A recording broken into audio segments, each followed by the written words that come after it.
The reason that I wrote this book, Successful Selling Tips for Introverted Authors, is because of my two previous books. My two previous books went into just the whole publishing industry as a whole, and I had a huge section in those books on how to sell and market books. And after those two books went out, I had a lot of comments from people who said to me, "Well, you can do that, but I can't." And I realized that those people view me as an extrovert, and I'm actually not. I am actually an introverted person who just learned how to sell, basically. So that was kind of the brainchild behind this new book. I thought, no, I want to show people it's not just trade shows and book launches and public speaking. There are other really effective ways that you can sell your books as well, that are introvert friendly ways that make you not have to go out into the public and do any kind of public speaking. So, what in your mind is the definition of an introvert? Just so we get the playing field clear here, and people maybe be able to identify themselves either as introvert, extrovert, or what's the other word, omnivert. Tell us what you think the characteristics of an introvert are.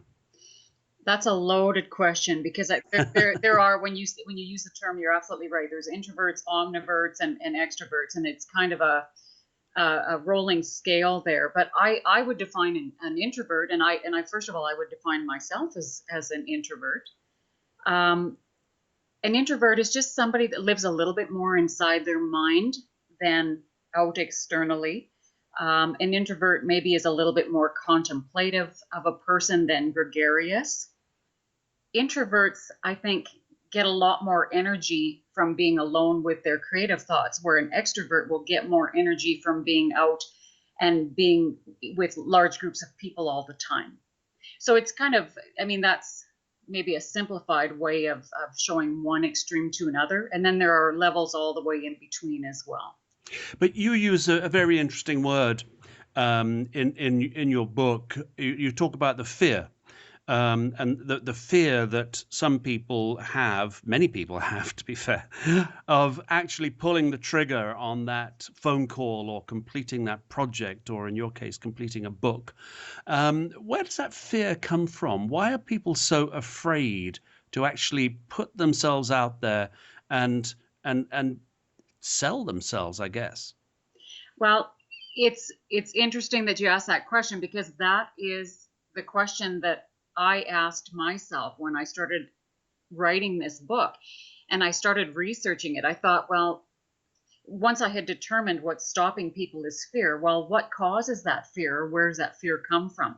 I did a little bit of research on a web page on McGill University web page, and somebody named, I believe it was Bruno Dubac, had written an article talking about the different sections of the brain, and there is your logical neocortex, and there's the emotional limbic brain, but the oldest portion of your brain is the reptilian brain. When he described that, I started thinking, well, reptiles, they're purely instinctual creatures, and they just instinctively react to, if I don't know what it is, I'm going to run. If I know what it is, I know what to do with it. And I think that we still have that instinct in place, even after years of evolution. And so when you automatically feel fear of something, that's your reptilian brain taking over. So I went into the chapter talking about, well, how do you get past that? By consulting the other portions of your brain and asking yourself some questions, articulate your fears to yourself. Because once you do, you'll realize just how irrational so many of them are. Hmm.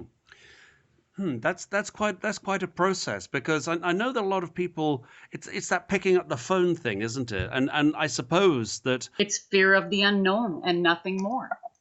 and maybe it's fear of rejection and all those other things that go with the not wanting to pick up the phone. Yeah. But I'm intrigued because, the people's vision of what an extrovert might be, somebody who's, I don't know, out there, who's hail fellow, well met, claps you on the back, buys you a pint, and is, I suppose, and please, if anybody listening to this is a car salesman, do forgive me for the stereotype I'm about to But thrust upon you.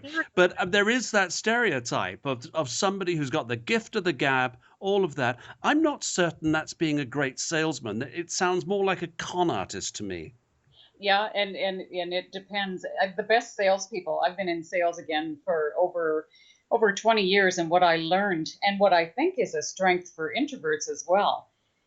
The most effective people, salespeople, shut up and listen. They Yeah. listen first, and they listen to what the customer is telling them they need. And then once you understand what they need, you sell to that need, and that's more effective than just gabbing on and on.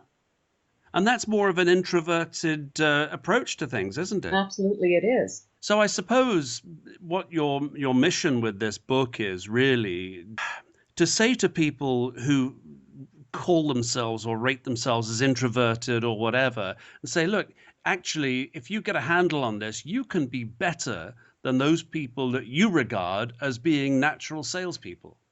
Absolutely.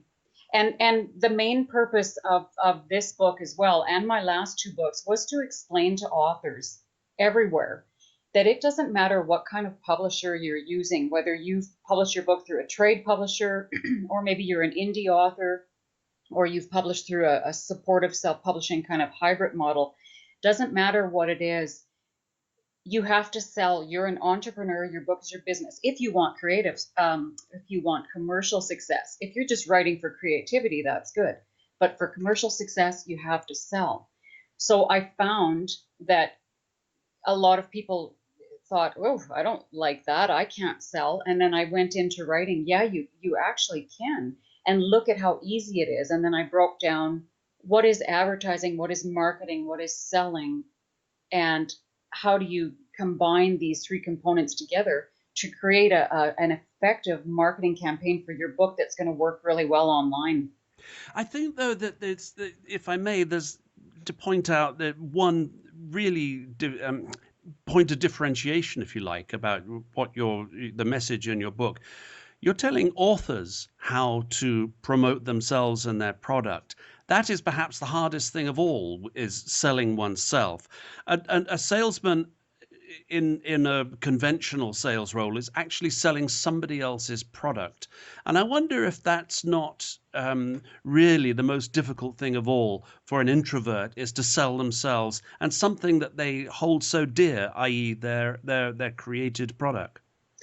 It is more difficult to sell yourself, and it is more, I guess, effective to the public. It looks better to the public when someone else is selling you. And I actually talk about that in the book. I talk about the difference between self-promotion and hiring a publicist. But what I emphasize as well is it doesn't matter what you're doing in life, you still have to sell yourself. So you got to get used to it.